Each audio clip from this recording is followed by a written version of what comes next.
Hi everybody, I haven't done a vlog in a while. I need to update you about everything going on. We'll start with the water bill situation. They did deduct $1,000 from it, but we still owe $2,000. So stressful. And then recently I've been sick, and then my heart was racing way too fast. My blood pressure's been high, and I had an appointment for the clinic at Walter Reed, but I couldn't go because my Walter Reed ID had expired, and I couldn't get a new one because I didn't have a state ID. So I had to get a state ID, and I just recently got in the mail, so I still got to get my other ID. So I had to go to the emergency room at Walter Reed, and they found out my thyroid hormone was way too high. So that's been lowered, so I just got to wait to get my state ID to the military card place with my husband, so I can get my military ID and just go for a follow-up endocrinologist appointment. Don't let your IDs expire. Make sure you keep them up to date. It's very important. And I don't have a driver's license. I have autism. I just don't drive. I can't do it. So that's a big factor. And another thing is, make sure after you get married, if you're going to change your last name, do it right away. We've been married almost 24 years, and I've not updated my social security card. So I have to have my ID with my maiden name on it. And that poses problems too, because I've been going as our last name, as my husband's last name is Guillory for everything else. And that's what's on all our things. So to get an ID, you have to have 2 proofs of residence, right? And since most of the bills are in my husband's name, that is very hard to do. I don't even have a cell phone. I know, crazy. Everybody must have a cell phone, right? Well, not me. So yeah, so they sent us home. My husband said, well, look on the thing. It says the husband can sign if the wife, if the wife is a dependent in the house and, same house. And they says, no, that's not true. So we got sent home. So I brought some other stuff back, but the proof of residence was too old, so they still wouldn't give me a card.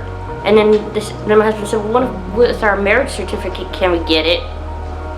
They said, yeah, you could do it. And then we said, well, the other lady said we couldn't have sent us home. Well, yeah, so my husband signed for it, and I got my ID. That's another adventure thing, is our marriage certificate wasn't even the real one. I guess we were supposed to send off for it like years ago, like right after we were married, and I never did, so we never got the one with the seal, so we just ordered that. It was kind of scary at first, because when I went to order it, I put the dates in and nothing would come up, and I was like, oh no, because we got married in Vegas at the Candlelight Chapel, and it doesn't even exist anymore. It's like a museum.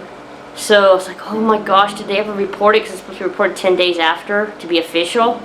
So I was all worried about that, but then my husband put in a broader date and it came up. So we will get our marriage certificate, the official one, finally, 24 years later. Crazy. Other problems is, since I had to go off all my medicine, my psych medicine, to see if it was affecting my heart. Now I have depression. It's just hard to get up in the morning. It's just everything's like blah and yucky. And another thing is the HOA. So my garden was a big mess. I know it. Did not get to it, but not feeling well. So without even telling us, they all of a sudden sent these gardeners, and they just chopped down everything. I mean, everything in the garden. All the milkweed with the newly laid monarch eggs and everything just went down, and I tried to ask them what they're doing, and none of them speak English at all. So that was forced. Okay, so then let's skip to yesterday. I got a notice in the mail that it's our final notice that our curtains, the HOA does not like our curtains, and we never even got a first notice. I don't know which curtains they're talking about, but they don't like our curtains. We have to change our curtains or change the blinds or whatever. HOA. So living in the HOA is so stressful as it is. So between the HOA, the high water bill, the being off my bed and going back on, and the ID stuff, I've been so stressed. So I just thought I would update you for those that like to listen. So if you like these kind of vlogs, please give me a thumbs up. And if you want more vlogs, please let me know in the comments. And please subscribe for more of them. And I will see you later, guys. Bye-bye!